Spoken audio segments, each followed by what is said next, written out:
दैनिक संबादपत्र दिनचर्या और लाइव पक्षर आपण को स्वागत। जाजपुर जिले में डायरिया व्यापी विभिन्न अंचल में आतंक सृष्टि कर परिप्रेक्षी केन्द्रांचल राजस्व आयुक्त श्री भी परमेश्वरन जाजपुर जिला गस्तर आसी जिले में हठात देखा देता डायरिया रोग एवं रोगी चिकित्सा व्यवस्था सहित क्यों कारणरू डायरिया व्यापी तार अनुधान करते।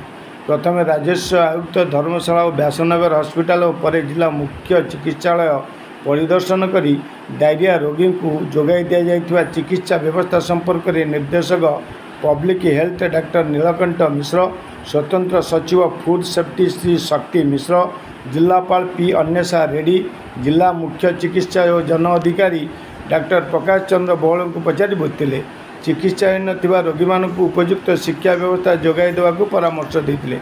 गत कालीठारू जाजपुर जिले में कोरेई दानगदी व्यासनगर धर्मशाला रसुलपुर जाजपुर अंचल में झाड़ा बांति रोग में पीड़ित होई रोगी माने जिला मुख्य चिकित्सालय सहित अन्य चिकित्सालय में चिकित्सित होती।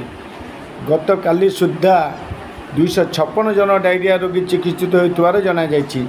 सेतिमध्यरु जाजपुर मुख्य चिकित्सालय में 111, जाजपुर रोड रे 41, धर्मशाला रे 29, दानगदी रे 17 और कुरी रे 16 जन रोगी चिकित्सित होती। डायरिया व्यापार कारण मध्यरु रविवार विभिन्न अंचल भोजी खाई दूषित पानी पी अधिकांश असुस्थ होइतिबा बेले आउ कि फास्टफुड खाइतिबार जना जायछि।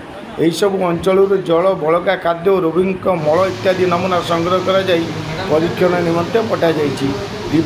यही डायरिया परिप्रेक्षी में बीजेडी वरिष्ठ नेता प्रणव प्रकाश दास और पूर्वतन विधायक अशोक बल प्रमुख परिदर्शन